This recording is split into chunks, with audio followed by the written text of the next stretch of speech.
وہ ایک آدمی کا نماز نہیں پڑھتا تھا, مولوی صاحب نے اس دیہاتی سے کہا نماز پڑھا کر, اس نے کہا نہیں بھائی میری بھینسیں ہیں اتنا میں کیسے پڑھوں. انہوں نے کہا پڑھ لیا کر تیری بھینسیں دودھ زیادہ دیں گی. اس نے کہا چلو ٹرائی کر کے دیکھتے ہیں. فجر پڑھی تو ایک بھینس مر چکی تھی. امام صاحب کے پاس گیا, یہ تو دودھ کیا زیادہ ہوگا, بھینس ہی مر گئی. اس نے کہا ظہر پڑھ, ابھی اللہ تجھے آزما رہا ہے.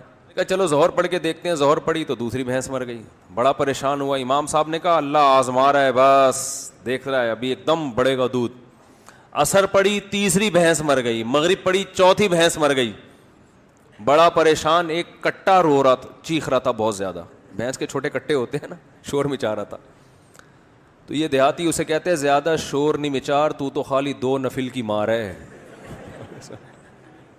تیرے باپ دادوں کو مارنے کے لیے 4 فرض پڑے ہیں, تو خالی 2 نفل پڑھوں گا مر جائے گا.